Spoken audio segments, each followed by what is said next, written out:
Hi Sumit! Welcome back to yet another tutorial on my channel. If you like to learn how to draft and cut this stylish female jacket with notch collar, then this video is definitely for you. You need to watch till the very end. My name is Veronica Adams Eze. Welcome to Vera Adams YouTube channel. So here's the back bodice that I'll be making use of. I already have this drafted out. If you don't know how to go about drafting the back basic bodies, I have a detailed tutorial on how to do this.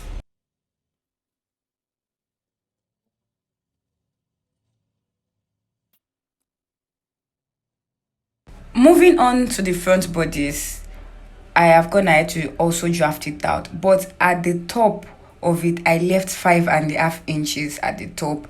And moving on to the front, that's the center front, I left 5 inches on the center front, just as I'm pointing out here.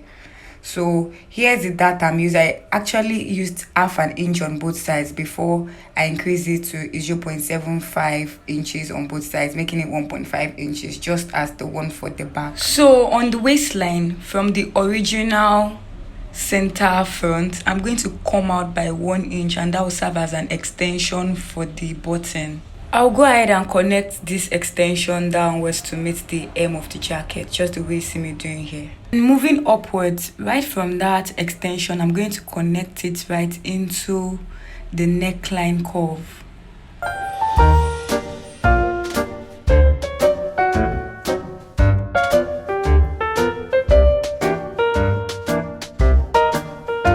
From the neck width, I'm going ahead to go out by 0.25 inch, and this is to ensure that the collar sits properly. So right here, I went ahead to bring in the back pattern, and I'm going to go ahead to measure the neck, which gave me 3.5 inches. And this same 3.5 inches, I'll go ahead and mark 3.5 inches right on this extension. So this means that whatever you get when you measure the back neckline, that is what you use for the extension.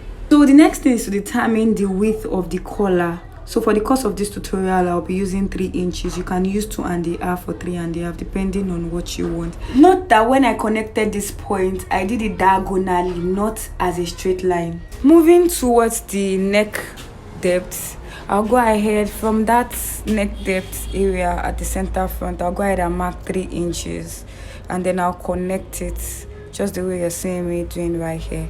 And from that point, I'm going to connect downwards to the button extension that I did earlier. So after I've done this, I actually did this in a straight line. You can go ahead and do yours to be a bit curvy. So I also went ahead to create that curvy extension. I don't know if it is visible, but for the course of this tutorial, I'll be using the straight end. Moving on to the 3 inches extension that I made earlier here, I'm going to divide it by 2, that's 1.5, and on that 1.5, I'm going to go ahead and mark 1 inch in a diagonal manner and draw a line right there, just the way I'm doing. And from that point, I'm going to connect it upwards to meet the collar extension, but I'm using the curved part of my ruler, the slightly curved part of my ruler, to achieve that. You can use the straight part if you want. At this point, you can leave this dart as a waist dart, but for the sake of this tutorial, I'll be making a shoulder dart. So on the shoulder line, I'm going to divide what I have left by 2 and make a mark, and from that point, I'll connect it right to the bust line, just the way you see me doing right here. Once this is done, I'm going to go ahead to use my marker pen to highlight the major points. So at this point, I've gone ahead to do so, and this is what we have. So right here at this point, I'm going to move down to the side of the bodies, and I'm going to mark 1 inch, and from that point, I'm going to connect as so with the curved part of my ruler.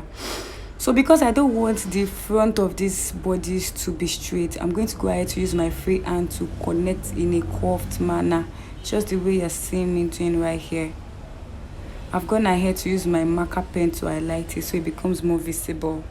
So right at this point, I'm going to go ahead to start cutting it out, and I'll start cutting from the hem of the jacket.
this is what we have. So I'm going ahead to fold this extension part in that will serve as the lapel. So that is what I'm doing right here. So now that I'm done with this, I'll move ahead to the bottom of our jacket and cut out that curve that we made. So right here I'm going ahead to cut this out, and then I can move ahead to cut out the dart right from the bottom. So when you are cutting yours, you want to be careful and take your time. If you notice, while I was cutting, I took my time. There's no need to rush. Make sure that you are cutting the right thing so that you avoid making mistakes. If you saw this video to this point, I want to say a very big thank you. If this is your first time here, I want to say welcome. Thank you for watching. Do well to subscribe to this YouTube channel. And to my returning subscribers, thank you for always tuning in. I love you all. Do well to give this video a thumbs up if you found it useful, and if you have any question, do not hesitate to drop it in the comment section. I'll be there to respond to you. Click on the notification bell so that you'll be the first to be notified each time I upload a new video. So right at this point, we are done with the part A. Let us move to the part B, which is the collar. So here is the collar. Remember that it was the first thing that we cut out. So that part is the part that will be unfold on the fabric. So this is what it would look like after attaching it to the jacket. So here I am placing it on the jacket so that we can get a view of what it would look like. So right at this point, we are done with the drafting and the cutting of this beautiful jacket with notched collar. I hope you enjoyed the whole process as much as I did. Do well to subscribe to this YouTube channel if you haven't already, and I'll see you in my next video. Bye.